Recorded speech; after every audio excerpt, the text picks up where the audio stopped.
Қайырлы күн достар, қалайсыздар? Бүгін мен арнада Гүлшат. Бүгін біздің арнамызда өте ерекше дайындалатын пирог. Неге ерекше деп тұрған себебім, бұны ұнсыз дайындайтын боламыз. Пирог емес, сметаник.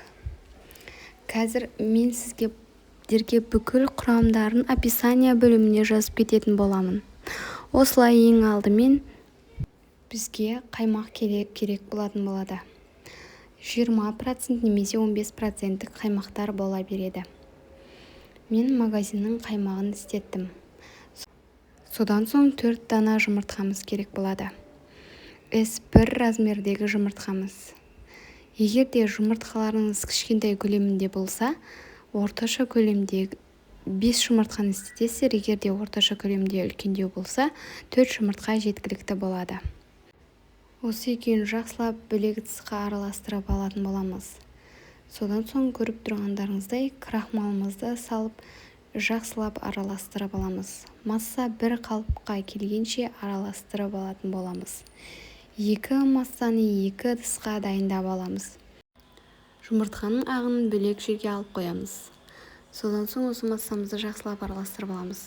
Менде кішкене ыдысым тарлау болып қалған сияқты көрінді, бірақ та жақсылап араластыратын болсам, ыңғайлы қалыпқа келе бастады. Міне көріп тұрғандарыңыздай, осылай қоймалжың массаға енуі қажет. Содан соң жұмыртқаның ағына қантымызды қосып, масса 2 есе көпіріп көтерілгенше араластырып алатын боламыз. Міне көріп тұрғандарыңыздай қантын салып жатырмын. Масса көтерілгенше жақсылап миксерлеп алатын боламыз. Бұның бір ерекшелігі тура бір испанский чизкейк жеп отырғандай дәм береді екен. Егер сіздер жеп отырған кездеріңізде шоколадты ерітіп, үстіне құйып жіберсеңіздер, нағыз испанский чизкейктің дәмін береді.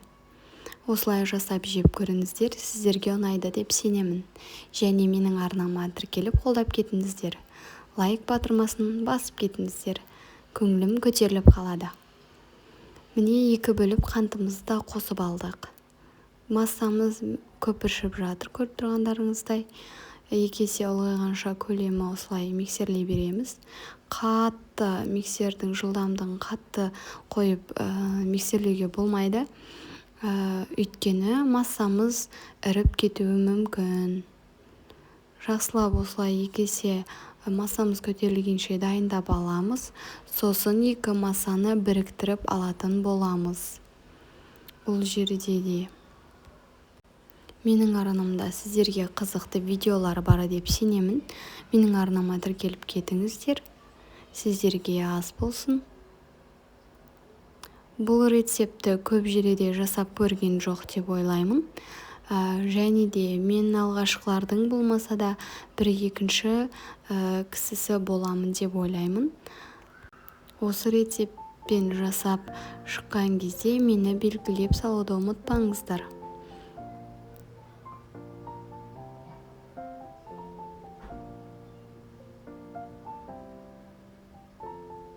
Міне дайын болды бізде масса. Көріп тұрғандарыңыздай. Осының үстіне жаңағы 2 массамызды қосып, жайлап араластырып алатын боламыз. Бір-біріне сіңісіп, бірігіп кетуі керек. Содан соң осы 2 массаны біріктіру барысында мен ванилинді қосып жібердім.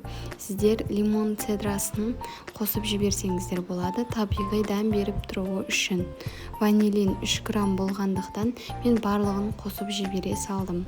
Егер сіздерде де лимон цедрасы жоқ болса, жай ғана мен сияқты ванилинді қосып жіберсеңіздер болады. Міне көріп тұрғандарыңыздай осылай жақсылап араластырып алатын боламыз.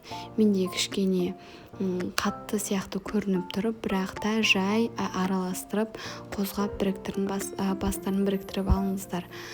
Ванилинді салған соң осылай көпіршіп, массамыз одан сайын ұлғайып кетеді екен. Оның дауысы деген енді күшті және иісі де керемет болып шығып тұрады.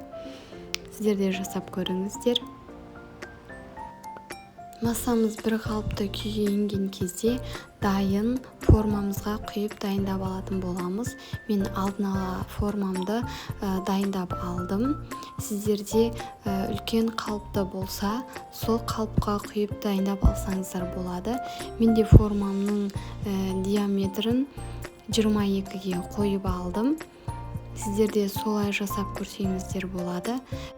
180 градуста қызып тұрған пешімізде 30-35 минутта пісіп шығады. Менде беті күйіңкіреп кеткен сияқты болып қалды, бірақ та солай да әдемі болып шығады екен. Жасап көріңіздер. Осылай формамызға құйып алып, қызып тұрған пешімізде пісіріп алатын боламыз. Барлығын салып болған соң кішкене формамызды қағып сілкіп жіберсек, тегіс болып шығады беті. Сол кезде әдемі болып пісіп шығады екен. Сіздер немесе ағаш таяқшаның көмегімен бетін кішкене айналдырып жіберсеңіздер болады. Сол кезде ортасында ауа қалып кетпейді. Сіздерге ас болсын. Менімен соңына дейін болғандарыңыз үшін рахмет. Сау болыңыздар.